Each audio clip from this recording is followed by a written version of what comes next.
G'day and welcome to the Inforunners. I'm Execute. Today I'm joined by Algared and AstroPub, or Paul as he's formerly known. Today we're going to be kind of comparing basically I guess what I would call the lore people's backing of where they started with the game and the history they've drawn of the real world. I'm a bit of a layperson when it comes to this, obviously, but I'll be asking some questions. But most of the talk today will be from these two gentlemen. So, who wants to kick us off and kind of tell us about the parallels between Squadron 42, or the UEE, I should say, and the Roman Empire? I was about to hand over the chair to my esteemed colleague, Professor Paul Shelley of the And he's thrown you under the Surrey bus. University. I get it started.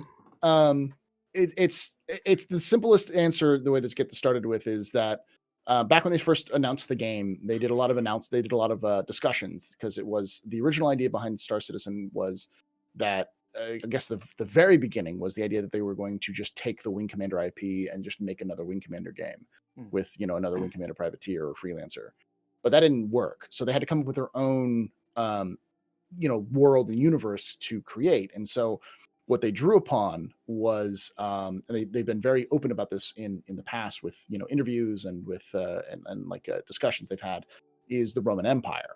And when we're talking about the Roman Empire, we're talking about the Roman Empire, the ancient Roman Empire, and specifically they were inspired by a very narrow window of time, which is the about the 2nd century AD. So that's the 300 or the 100 to 200 to the 4th, 5th century AD, which is the time period between like the decline and fall of the Roman Empire. So that is the basis for almost all of the stories being told, is that they set up the main protagonist government of the game, the UEE, as the Roman Empire in decline, about to fall apart into several pieces. So that is the basis of that. And so a lot of the historical parallels you can draw from the in-game lore to real historical events and real historical people, and real historical cultures and civilizations, is uses the basis for a lot of these understandings. So understanding this will help people who are interested in Star Citizen learn a little bit more about the world that this game takes place in. Well, I got a quick question then. A time period like that, I think that's kind of been chosen because something where the empire's falling into pieces, that's a very chaotic period, obviously. So that's a really good place to set a story, and I think that's why they've probably picked this. Would you guys kind of acknowledge that very simply? It's a bit lay person to say, but that's probably why they've picked this era. I think that's right. And if you can actually look at a lot of games or a lot of other places, and you'll see that drawing on the Roman Empire or aspects of a Roman Empire is quite common. But in Star Citizen, we see it right in even in the early history. So I'm going to pull up my favourite species, the Tavaran. And the Tavaran, we see them paralleling the Roman Empire with the Tavaran Wars. The First Tavaran War and the Second Tavaran War really closely parallel the Punic Wars and the war that Rome had with Carthage. And that would have been at the time when Rome was a republic, before it was an empire. And we see that again being the case in game. So that's the first area we see that. But it's not just that the Tavaran represent the Carthaginians, who were absolutely and utterly destroyed by Rome. Carthage was salted, the ground was salted, so nothing could grow, it was obliterated. We also have the Tavaran kind of also picking up aspects of the Gauls, the Gallic empires, and people who were living in northern Italy and France were again conquered by Julius Caesar, and we see that aspect being drawn into the UEE as well. Professor Paul, do you want to add anything here? Well, the specific thing that is interesting to kind of draw in there is in the lore, the early lore that they talk about, they specifically mentioned that the first Messer, who is an Ivor Messer in lore, captured the warlord of the Tavaran and brought him to the Senate in chains. And that almost word for word has been stolen from history, because Julius Caesar captured the king of the Gauls, known as Vercingetorix, and brought him to the Senate. and actually had a big triumph, which is just a big parade that they go through Rome and murdered Vercingetorix, like on the, I think it was like at the temple of Mars or something like that. One of the big temples, sacrificed him to as at the end of it. And there is a lot of heavy parallels between those two, and all of the Messers are 100% the Roman emperors, especially the early Roman empires to the emperors towards the end and past what's called the 3rd century crisis, when a bunch of emperors died and there was no one to take over, so they just kept pulling emperors out. And so a lot of the ideas behind that, not necessarily directly, but indirectly, they take the idea of this is falling apart, and then it took a couple people stepping forward to kind of pull everything together to get that to save it. And that's what you see in lore, is that a couple people stood up in the recent years in lore to pull the empire together to prevent it from crashing, but they've only put a band-aid on a broken bone. And so we as players get to essentially decide what's going to happen in the game, which is very cool. It's a very good reason to put the game in this kind of situation, to draw upon Rome, because, the fall of Rome would lead to the rise of medieval Europe, which is another very popular time period that people like to draw upon for games. And, it's this kind of chaotic maelstrom which allows for players to have fun in this sandbox of destruction almost. One of the things that I'm sitting here realizing as you're saying that is when they were doing the concept images recently of with Jay Lee, when he was doing those new uniforms, they were talking about how when they formed the UEE at the end there, just before the game's about to kick off, they had to make a lot of compromises between the old guard and the new guard, and that's created a lot of band-aid solutions. Is that the type of things you're talking about as what you were just saying? Yeah, okay, cool. I'm just relating. So, yeah, cool. As an interesting side note, there's essentially, right now in lore, there are 3 political parties: the Centralists, the Universalists, and the Transitionalists. The Centralists are very stick to what we know, go back to the old ways. Universalists are somewhere in between, and the Transitionalists are the new ways are the better. Let's go to Terra and make Terra the home. And those are it parallels those 3 kind of ideas that were being tossed around in the Roman Empire at the time. Right. Good. Yeah, absolutely. But when you look at the Messers, you've also, and I'll go back to the Messers a little bit, because they actually those early Messers really do parallel the Julio-Claudian emperors. You've even got powerful women influencing and doing in one guy to get someone else in power. And so, but you see the history of Rome really play out in the history in the written history that's in the backstory of where we are. And so it really does give that feel, and I suppose it adds to the depth, doesn't it? Makes it more real. It makes it feel more real. What's that saying? Like art reflecting life, life reflecting art, or whatever it's called. It's a bit like that, yeah. One of my favorite quotes is from I think it's technically from Mark Twain, but I don't know if it's actually, which is like the difference between fiction and history is that fiction has to be realistic. This is what's the other one? Truth is stranger than fiction. Yeah, fiction. Yeah, truth is stranger than fiction. It's Now, I do want to caution people not to pull direct parallels, because CIG did a very good job of getting a lot of the ideas and a lot of the basis of it, but it's not one-to-one. And I've seen a lot of people try to pull history and what's going to happen in the game based off of the basis, and that's not always the case. For instance, a good example of this is the Xi'an. The Xi'an as a species is this antagonistic force against the UEE, but they're more kind of playing politics, not really, they're not going to go to war necessarily. They're trying to undermine the UEE. They're very powerful. They're very old species, long-lived, all these kind of things. So in reality, the parallel to the Xi'an is the Persian Empire, the old Persian Empire.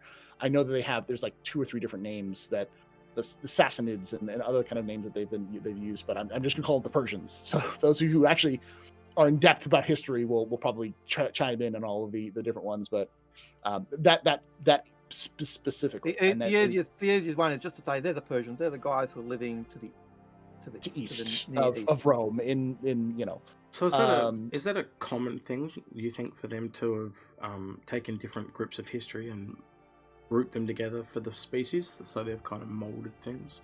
Is Oh, yeah. just so they have to It- make less art assets and stuff like that. Well, if you're looking at a story and you've already got protagonists who were against your main story arc, it makes it easier just to say, well, we need a race or a group for this group, so let's make them. And so doing that just seems to make perfect sense. But don't draw, as Paul says, don't draw those parallels and say, oh, this is it. Everything's exactly Yeah, as that means exactly. we have to go in here and die, or Yeah, because a lot of the at least the political characteristics in terms of the political conflict between the Xi'an and the UEE is Persia versus Rome, but in practice and in development of the species, they drew heavily on Indian and Chinese ideals, like old Chinese dynasties. In fact, even the way that they speak, the way that they talk, even their writing is inspired by Chinese characters. So, and if especially even today, but especially at that time, the Chinese were considered the old, powerful civilization. They had a lot of power. They had all the trade. They had a lot of technologies that were innovative that were eventually trickled off to the West. And so that's kind of what they like in culture and in presence. The Xi'an are Chinese, but in historical parallels and practice, where they developed them, they're the Persians. So that's the important part to remember the difference between them. Like we talked about the Tavaran. In practice, they're the Carthaginians, but in reality, they're more kind of a blend between the Carthaginians and the Gauls. And you certainly see that, like we were saying before, with the Tavaran Wars. So the Tavaran Wars happen a couple of hundred years before Julius Caesar, and yet but yet now we see them like right on the doorstep. So they're literally the same thing. Yeah. So can we go through some of the? I know you've already gone through a couple of them already, but can we go through all the species in the game and talk about who their counterparts are? Would that just be real? Can we do that real quick? I mean, there's not much left. The Banu are definitely the Arabian Peninsula. They even stole the word Banu from or ancient Arabian kind of names. I believe there's a tribe called the Banu in Arabia. They're a big part in the story or in the Quran. They play a big part. So, which is that takes place. That's 1,000 years after the fall of Rome, but that's still like there's some actual parallels between there. And so, of course, they took the Banu, the idea of them being a mercantile people and Makes sense with the merchants and stuff too. The merchants, and they're broken up. They're not centralized. That's all very inspired by the Arabian Peninsula. Slaves and slaves and a lot of those things, especially for that time period. However, again, it's not direct. Then as they're getting into it, they started to adapt other ideas because they're a lot more formalized in many ways than some of the ancient Arabic tribes. And if you look at the way the Banu ship is, the Banu merchantman, like even some of the artwork has kind of had it looking kind of like an Arabian bazaar. Yeah. And it's almost the image of the Banu merchantman sailing around being your tribe with his big tent set up and the lush environment. Bringing exotics from all over the world, kind of or all over the universe, kind of idea. Like what do they call that? The spices and myrrh or whatever. The three wise men. I'm thinking of the three wise men. Three wise men. Yep. But that's the other thing, and I think the last two big parallels are the Vanduul, which are actually they didn't even try with that one. Like the other ones, you had to like look up a little bit, but like anyone knows if you know anything about the fall of Rome, the two big names in the fall of Rome are the Vandals and the Goths. And the Vandals, they just took Vandals and then they removed the A and added two U's. Yeah, I actually remember telling Sarah about this and him looking up and just the look on his face and his eyes going, what the hell? When he actually read the Vandals, he was like, what the hell? Like that's exactly what it is. And like he got really freaked out. And that's where we get our term for vandal from someone who wrecks stuff. It's again the Vandals because they were the guys who came in and kind of sacked Rome. Was lots of sacked Rome and did all the nasty stuff and so they wrecked stuff. So hence vandalism and vandalism. Yeah, that's where. And so they took the Vanduul and they modeled them after that, which are a steppe and German people. Well, mostly people from the Arabian or the Asian steppe who were forced into the Roman Empire. And there's been a lot of theories for people who have studied history and played, look at the game, go, what's pushing the Vanduul into human space? Because the Vandals and the Goths were pushed into to Roman territory by other steppe peoples, including the Huns, who were famously removed by the Chinese. At least that's a whole different long historical discussion, but pushed by the Chinese built the Great Wall to stop the Huns from attacking them. So then they moved west and eventually. I have to do a Disney reference here, but that's what happens in Mulan. Yeah, that's that. That is guy exactly what happens. That jumps with the thing and he goes, "Excellent," or whatever. I can't remember the word he uses, but he drops the "Now all of China knows you're here," and he drops the thing and he goes, "Oh, I can't remember what he says, but he says a really good line." But anyway, good, you know? Yeah, good or something like that. Yeah. So yeah. Yeah, go ahead. I was going to say the last one is the Krthak, who we have no idea who they are. There's a lot of references, and a lot of people are using historical references to kind of think they could be the Japanese, who are one of the few peoples who were able to resist the Chinese invasions. They could be the Mongols, who were also, steppe peoples who had stopped the Chinese expansion. They could just be more Chinese, because one of the few things that the ancient Chinese dynasties loved to do more than philosophize and trade was fight each other. And they split. They quite well. They kill each other all the time. So it could just be Xi'an of the same people. Just they've separated into two different kingdoms, and that's why they don't want to talk to them. So I got a question then, and this is a slightly off topic question. I've had this little theory in my head for a while, right? And I want to run it by you guys. You know how there's no androids or robots in the entirety of the Star Citizen universe? I have a sneaking suspicion, and the one I'm kind of thinking about is the Karthath. Or whatever they're called. I'm really bad at pronouncing names.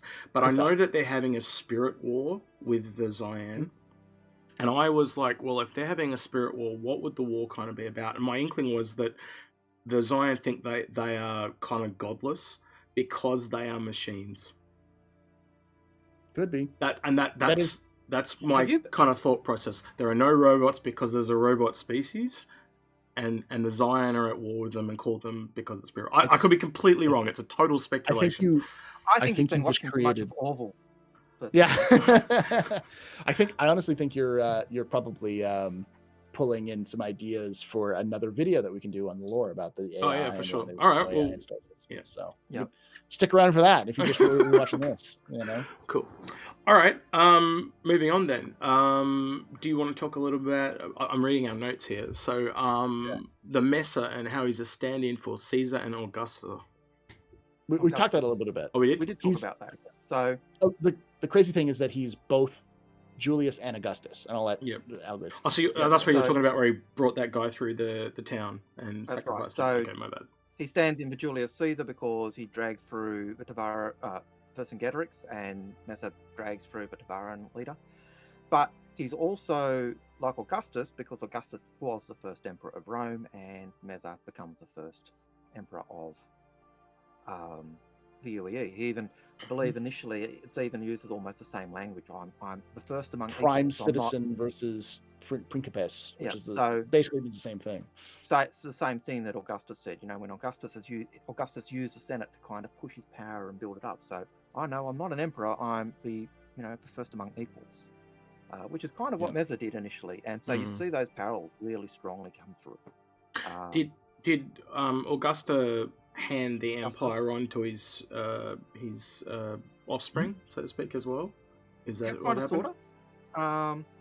So the next 5 emperors, or the next 4 emperors, are called Julio-Claudians because they're all related. Julio, hence Julius Caesar, and Claudius because they're related as well. And so Claudius as well. And so the next emperor was his son-in-law, or adopted son-in-law. So his third wife, Livia.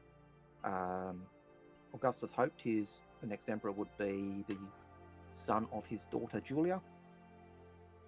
But her husband died, so he says, right, we'll make you marry her, and then her son will be the emperor. And so that was the idea. And the next emperor was Livia's son, who was married to Augustus' daughter. I have a story theory I want to run by you guys. You know how they took the look of, I always forgot the guy's name, but he's the lawyer guy, and he's the current kind of Messer type style person. Yep. I reckon they need to make someone based on Nero, but take Chris Roberts' look and put it on Nero. What do you reckon? No? I don't think Chris would like that. No, I don't, but I think it would be funny as hell. Just sitting Sean there Tracy, watching... I Sean would Tracy say could do Sean it too. Tracy would be perfect for that. Yeah, he'd be good for that. Good Nero. So I know the only reason I know about Nero is because Sean Tracy played his fiddle while CryEngine burned. yeah, something like that. Fun fact: they also kind of combined all the bad emperors, the last fallen emperors, into one person, who's the last emperor, the last Messer, was a he's kind of Nero because he built all these big stadiums and stuff like that. He killed his father to try to take over power. So, but that's a good example as well as of not drawing direct parallels, because direct parallels don't work because they're not rewriting history. They're using history as a good back point, a blueprint to kind of help them understand their world that they're creating a little bit better. Yeah, interesting. And with Nero, you also get Nero did build, like Nero is credited with, in some cases, having lit the fire in Rome that burned Rome. He certainly benefited from the fire that burned Rome, and he did that by after the fire went through Rome, he built a great golden palace. And there's one aspect of the golden palace that still exists. It's standing outside the Colosseum, and it's a statue of Nero. But people hated it so much, they actually destroyed the palace. And after the Jewish War, they built the Colosseum with the proceeds from the Jewish War in AD 70. So there's a bit of history. And they use that a little bit in the overthrow of Ulysses Messer, who is kind of also standing for Nero. The son and his daughter kill their father in a coup in a Colosseum. At Angeli, it wasn't Earth or anything like that, but they kill him in a Colosseum, and the Colosseum is destroyed, and it's kind of like that stand-in for the Nero's palace falling and everything. And I believe that is also the basis for the founder of Crusader Industries. His parents were killed at that same assassination. Yeah, he literally watched the emperor parade through the town when he was a kid, and then that same day, both his parents ended up dying as a result of that assassination, that coup. So, and that put him on the streets. He ended up going into like a homeless shelter. He ended up getting raised in kind of like public housing, and then used his skills to get into business. And that's what led him. And then would fund that care center and that human care center. And when he bought out the Seraphim Industries and became Crusader, one of the key things they did, and they still do in the lore of the game today, is they still give much of their profits to the humanitarian efforts. So that's kind of a little tie-in for Crusader today. Well, I got a real quick question that comes around there that I've just got it thinking in my head. Who kind of plays the Christians then? Because I do know the Romans really persecuted Christians for a really long time, especially people like Nero and that. Is there anyone that actually kind of plays them in the game? Kind of. They're not really a religious faction as much.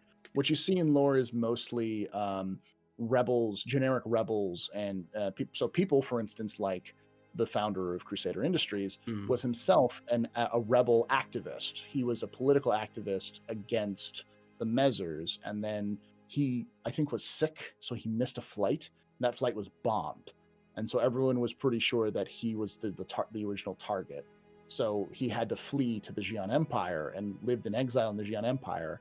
And when all of the stuff came tumbling down, when the Messers were starting to fall, the Xi'an smuggled him back into the UEE for him to help overthrow the Messers, the last Messer. Interesting. Linton Messer, I think his name was. So that was in the, I guess, as you called them earlier, the Persians' benefit. So the Zion's benefit was to help him get back in and kind of overthrow. Because the Messers were super angry at them, and he threatened to murder them all. So, and you had the Cold War and the Perry line. With both but sides again, it's really like we were saying earlier. There are parallels, but there's not definitive. This is the case. Don't go looking for everything because you won't find it. Yeah. And I think that the issue with the Christians is one example. You won't find a Christian group that represents the Christians who are being persecuted by the empire at all. You won't see a situation where an emperor becomes a Christian and that becomes the governing force throughout the empire. You might find aspects that link to it, but you're not going to find those things. And that's one of the beauties of the game. It's you're not going to find those historical concrete blocks, but you're going to find historical hooks all through, which will give that flesh and give that meat to the game. All right, I think we'll. Do you guys have anything else you want to add, or do you reckon we should wrap up? No, cool. Check out Galactic Historian. Yep. No, seriously, pimp your channel because you've got some really good stuff on there. I actually chuck it up. I even just chuck your stream up on my TV when I'm playing, and just you've got a very soothing voice, Paul. It's very very nice while I'm playing. So yeah, pimp your channel, please. So for those of you who don't know, I do a lore series called Galactic Historian, where I break down the lore of Star Citizen. I have a lore guide that I do. So if you're interested, if this was just kind of like, you're like, oh, this is kind of cool, and you want to learn more about the actual history of Star Citizen, behind Star Citizen, like the lore timeline and the people and the places that are in game right now, I have what I call just a guide to Star Citizen. It's up on YouTube. They're both about 10 minutes long. They give you a good kind of brief overview of both of those things. But I cover other things from topics about the Messers or the Tavaran or specific Jumptown Wars ships. I'm doing a documentary on the first player event to make it into lore called the Jumptown Wars documentary. So if you like that kind of stuff, I think I have something like 40 hours of content. I think I'm overselling that, but at this point, but it's over 24 hours of content. You may have heard me refer to Paul as Professor Regis Professor of History at Terra University. I was about to say he suckered me in, but I volunteered to do some voice work. But I reckon we should probably get you in now, good to do some as well. You'll get some voice work in there. Who did I play in the last one? The Emperor dude that really, or who was it? It was the guy that I played. The CEO of Crusader Industries. Yeah, and I hated my voice work, but Paul said it was perfect. So Dynamics. It was the CEO of Herson Dynamics is what it was. Yeah. So. Well, you're evil. Yeah. Yeah. So it works for me. He gets me to do all the evil characters. Apparently, I'm good at it, but we'll see. All right. Well, he's been Algared. He's been Paul of the AstroPub, and I've been Execute. And we'll catch you guys next time. Bye bye. Take care. God bless.